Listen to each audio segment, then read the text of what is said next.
Here is a complete interview of one of the successful candidates for the civil services. Now, Mr. JAVED Usmani. Yes, sir. You have a rather surprising record. Excellence from intermediate onwards. Thank you, sir. And, no, all around, sorry. High school, intermediate, BSc. But then after doing physics, chemistry and mathematics, he branched off to management. Yes, sir. He didn't think of continuing in physics or chemistry or mathematics, one of the sciences. I thought so, but at that point in time I thought that MBA would be better. I see. Because after BSc, yes, I thought of two alternatives insofar as job is concerned. The IAS and the private sector management.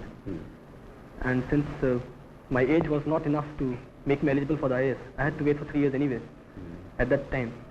So I thought that I'll go through both the alternatives, that is do my MBA, work in the private sector and then appear at the IAS. Now you did join the private sector.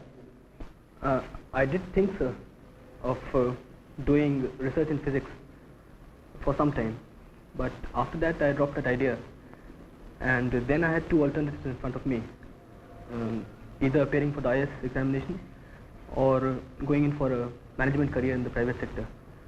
Since I could not have been eligible in terms of age for appearing at the examination for 3 more years, I thought I might still do MBA, see what the private sector is like, and later appear at the IAS.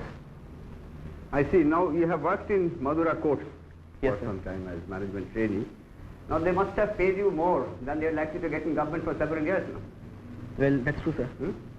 Now, you tell us briefly what attracted you to government service. Was it status or security or the prospect of wielding authority? Well, sir, I preferred the job that I would be doing in the IAS, if I'm selected, to the job that I was doing in Madura courts for 2 reasons primarily. Number one, I personally feel that the IAS offers a lot of variety. That is, your job keeps on changing in a substantial manner from time to time. While in the private sector, I was in the marketing division of Madura courts, and I would have been a marketing man all my life, which might have got a little boring towards the end. I see. And the second and more important reason is that I feel that this job would give me more satisfaction in terms of a sense of achievement than a job in the private sector. Although it's an exciting job there also, but this is more challenging and more satisfying, I think. Now, Mr. Usmani, in our country we have a mixed economy. Yes, sir. Now, would you tell us what you understand by mixed economy? So, mixed economy is one in which, as a matter of policy, both the public and the private sector are allowed to exist side by side, complementing each other. Yes. And what do you understand by Gandhian economics? So this is a term which has been in use of late quite a lot, but not very well understood, I think. So I also don't know very much about it, but I can make a guess. I personally feel that Gandhian economics would mean not industrializing on a very large scale, decentralization, small scale industry, lot of emphasis on agriculture and rural industries. Now there's just one more question I'd like to ask you before I hand you over to a colleague of mine. You are from UP. Yes, sir. Now do you think UP is too large a state to be administered properly, or should be broken up into 2 or 3 states? So I can't say offhand. UP is a very big state, population-wise as well as area-wise. It wouldn't be my idea actually. I've been reading about it, and a lot of people have been saying that UP should be broken up and it will be administratively much better if UP is broken up into smaller areas. But I don't really have any particular thought of mine on this subject, sir. That's all right. When did you do your management training? So I was in the 74, 76 batch. What is the duration? 2 years, sir. I see. And then you were a management trainee, Madura course. How long? I was in Madura course for 10.5 months. I see. Now, with your background, you should be able to tell us the qualities which go to make a successful executive or a successful administrator. Business magazine very humorously describes a successful executive as one who can delegate all the responsibility, shift all the blame, and appropriate all the credit. But I don't think you agree. I don't agree either. But you tell us from a past experience. a successful executive or a successful administrator should possess basically two qualities. Number one, he should be absolutely thorough about the job that he is doing, that is technical expertise.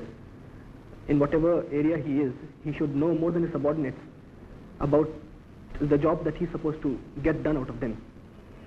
And secondly, I think he should be very good in human relations, that is in establishing a good working relationship with his subordinates and his superiors and his peers. These two qualities, I think, are the essential qualities of a successful executive. What about leadership? Leadership, I think, is a specific quality which comes in that human relations aspect. That is a general, there's a general quality which contains a lot of specific factors like leadership, motivation of subordinates, good relations within the office, no acrimony between peers. So all these things, I think, should be covered by the general factor, general quality of human relations, good human relations. Because a district administrator has got to lead the team. He's got to be a good leader. Yes, sir. Okay, thank you. Mr. Usmani, I find that you have offered 2 papers on European history. Yes, sir, the lower and the higher. I see. I would just like to put a question or two on these areas that you have studied. What would have been the consequences of a decision to open the second front not on Normandy beach but in Southeast Europe, in the Balkan area somewhere there? If during the Second World War, you see. If the second front had been opened in the south of Europe, that is in the Balkans, then the Americans and the British armies would have been able to come across all these countries. Mr. Usmani, I'll take you up from one of the answers you gave to my colleague. Yes, ma'am. You said international law started with the Crimean War and came to be respected after the Crimean War. Can you explain that? Prior to the Crimean War, the character of international law was primarily as a law between Christian nations. It was only after the Crimean War that Turkey was included in the family of nations, and being a non-Christian country, the character of international law became really international after that. What would you say is the position of international law today? Can you please elaborate this question? You see, because the general impression is that international law is not respected by the different nations of the world. The question that you're asking is primarily that whether international law is a law at all, or does it have any validity in the contemporary world? Well, it does not have a validity which is comparable to municipal law in a country, but it certainly has a validity of its own, because there are certain kinds of sanctions which are imposed on a country which does not obey international law. For instance, the first and the most important sanction is that of the United Nations. Mr. Usmani, although your first preference is the administrative service, I'm sure that you take some interest in international affairs. Yes, I do, sir. What kind of reading do you do? Nothing What particular, but I've been reading the Time, for instance. About what particular country you focus your interest in the international field? China, for instance, sir. China. What about the Arab world, for instance? I'm interested in that also. Because in November last, a very historic trip was made by President Sadat to Israel. Yes, sir. What kind of significance do you see in that? Could you evaluate for us how do you see that trip of Sadat? So by making the trip, Sadat, in a way, gave de facto recognition to Israel.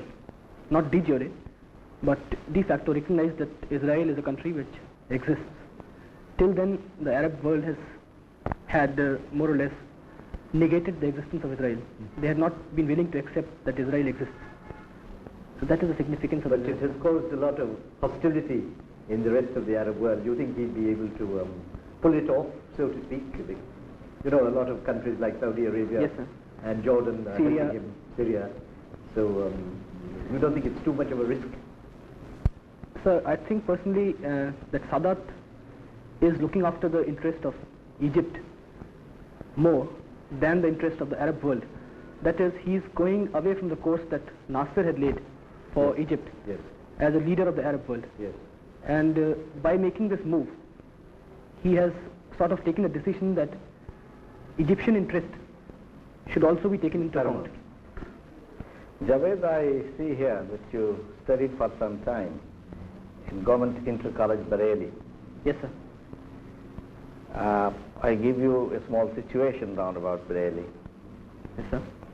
Now, supposing you are living in a village between river Ramganga and Bareilly, and you have qualified for this interview.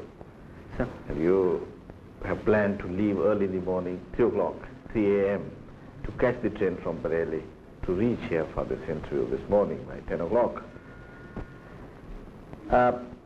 When you are getting ready, you see or you hear a lot of noise from the nearby Band or river Ramganga, which was in spate, and water is gushing towards your village.